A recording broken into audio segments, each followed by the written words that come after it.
भाजप पुन्हा एकदा सर्वात मोठा पक्ष असल्याचं पाहायला मिळेल, विशेष करून मुंबईमध्ये प्रथमच आता भाजपचा महापौर बसणार आहे. आम्ही निवडणुकीच्या प्रचाराच्या अगोदरपासून बोलत होतो की मुंबईमध्ये आय लव्ह महादेव आणि जय श्रीराम विचाराचा हिंदू मराठी आणि महायुतीचाच महापौर बसेल हे आम्ही वारंवार बोलत होतो. तसंच मुंबईकरांनी आम्हाला साथ दिली, देवेंद्रजींच्या नेतृत्वावर विश्वास ठेवला, महायुतीच्या सगळ्या आमच्या सहकाऱ्यांवर विश्वास ठेवला आणि आता जय श्रीराम म्हणत आम्ही लवकरच आमचा महापौर मुंबईच्या महापौरच्या खुर्चीवर बसू. मुंबईमध्ये 25 वर्षांची ठाकरेंची सत्ता महायुतीनं उलटवून लावली आहे.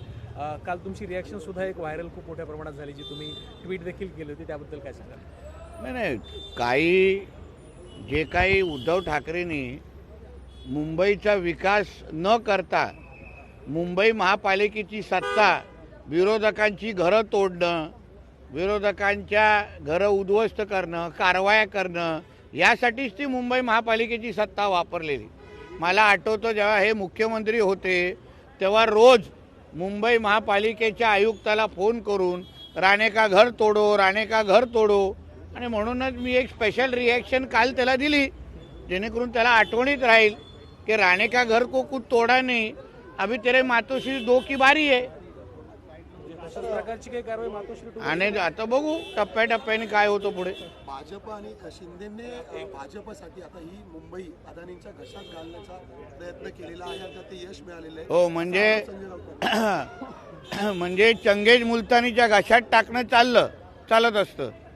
कोण बुरखेवाली बनत असली तर चाललं असतं, पण ज्या अदानींच्या माध्यमातून महाराष्ट्र मुंबईचा विकास उदा होईल ते हे ना चालत नाही.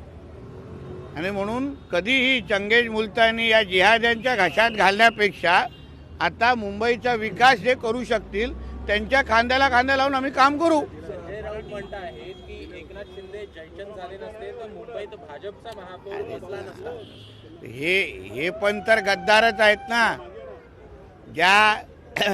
ज्या शिर्केनी संभाजीराजेंची माहिती मुघलांना दिली आणि आमच्या संभाजीराजेंना संगमेश्वरला पकडलं, त्यांच्यामध्ये आणि ह्या ठाकरे बंधू आणि त्यांच्या पिल्लावळमध्ये जास्त काय फरक नाही.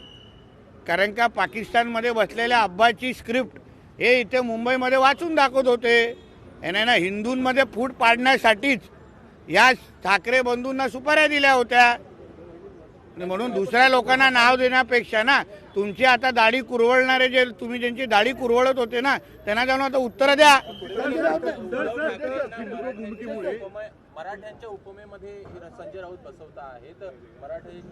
मराठ्यांची उपमा तू आम्हाला सांगतो का? मी 96 कोळी आहे, तू मला सांगू नको मराठ्यांची उपमा.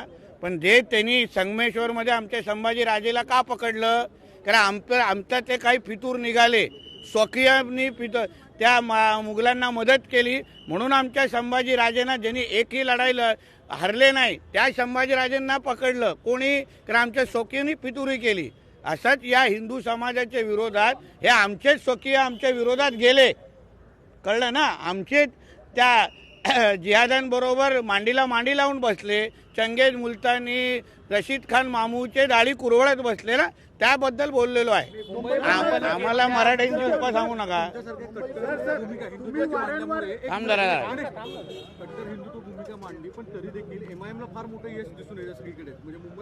मांडली म्हणजे आमचे हिंदू मत ताकदीने हिंदू समाजाला जे काही संरक्षण पाहिजे होतं, समोरून बुरख्यावाली काय भाषा होत होती, को पंतप्रधान बिठाएंगे, त्याने अमरावती सभेमध्ये तर त्या हिरव्या साहेब ओवैसीने तर धमक्या देण्याची सुरुवात केलेली. त्याला उत्तर हिंदू समाजाने चांगल्या पद्धतीने दिलेलं आहे. नगरसेवकांची संख्या हिंदू मत विभागला गेल्यामुळे एमआयएमला फायदा झाला. ते आता हिंदू शिवसेना आणि भाजपचे उमेदवार होते म्हणून तर बोलतो ना, हिंदू समाजाने ह्याच्याबद्दल विचार करून येणाऱ्या निवडणुकीमध्ये ना फार विचारपूर्वक भूमिका घेतली पाहिजे.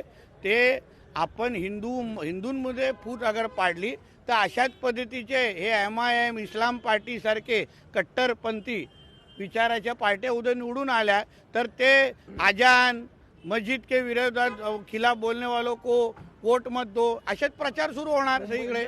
मुंबईतली मुस्लिम संख्या मुस्लिम सोबत आहे जे यश हा? आम्हाला जे यश मिळालेलं आहे त्यावरून सिद्ध होतंय की मराठी माणूस आमच्या सोबत आहे असं हो. संजय राऊत. हो, ते काल संध्याकाळ जरा उशीर झाला ना, थोडा वेळ द्या त्यांना जागण्यासाठी. जरा ते काय 90चा इफेक्ट तुम्ही आहे. आता मतांच्या ध्रुवीकरणाबद्दल जे सांगितलं सर, तर मुंबईमध्ये 27 मुस्लिम नगरसेवक होते, त्यांची संख्या आता वाढून 31 झाली. कुठेतरी या ध्रुवीकरणाचा फटका बसलाय या सगळ्यामध्ये. काय दुर्दैवाना मुंबईमधला हिंदू एकजूट झालेला आहे, एकत्र आलेला आहे. आता हे जे काय यांची संख्या आहे ना, ती कमी कशी करायची. तर शेवटी आम्ही काय बोललेलो, बांगलादेशी रोहिंग्यांना मुंबईमध्ये कमी करायसाठी आम्हाला सत्ता द्या. आता 5 वर्ष आमच्या देवभाऊच्या नेतृत्वात त्या गोष्टी करू. सर पूर्ण ऑइलिंग आणि सर्व्हिसिंग करून ठेवलेली. आता सगळीकडे हे जे अनधिकृत हिरवी चादर टाकून ठेवलेली ना, सगळीकडे आता देवाभाऊंचा बुलडोजर चालणार. डेडलाईन दिली होती खरं तर मुंबईमध्ये अस्लम शेख यांच्या संदर्भात बोलताना की 15-17 जानेवारी खरं तर डेडलाईन असेल रोहिंग्यांसाठी. डेडलाईन आता पूर्ण झाली, काय सांगाल? मी काय सांगू, आता त्यांनी बॅग पॅक करून निघावं इथून. काही कारवाई होणार? हा, कारवाई कशा होतं ते तुमची कॅमेराला जरा सगळं तयारी करून ठेवा ना. इथे उभे करून का, जेव्हा बाहेर निघतील त्यांचे थोबडे जरा कॅमेरावर दाखवा. एक बड़ी पार्टी बीजेपी को ज्यादा सीट मिली क्या क्या? बीजेपी को ज्यादा सीट मिली है इस बार, क्या कहेंगे इसको? अच्छी बात. किससे? 89 सीट मिली है बीजेपी को इस बार सबसे. हाँ, तो क्योंकि मुंबईकरों ने, राष्ट्रभक्त लोगों ने हमारे भारतीय जनता पार्टी और महायुति को साथ दिया है, आशीर्वाद दिया है.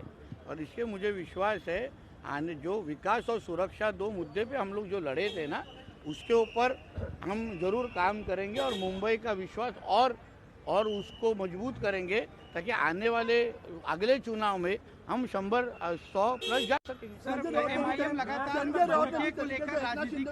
मला कळतच नाही, एक जण बोलला तर बोलणार. जिस तरीके से जयचंद ठाकरेंनी सीएम असताना आमचं घर तोडायला सांगितलं असं नितेश राणेंनी म्हटलेलं आहे. ठाकरेंनी सीएम असताना आयुक्तांना फोन केला आणि आपलं घर तोडायला सांगितल्याचं त्यांनी म्हटलेलं आहे.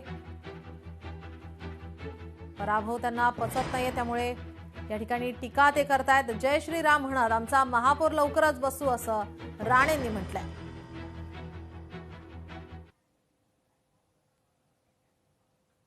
इतरही बातम्या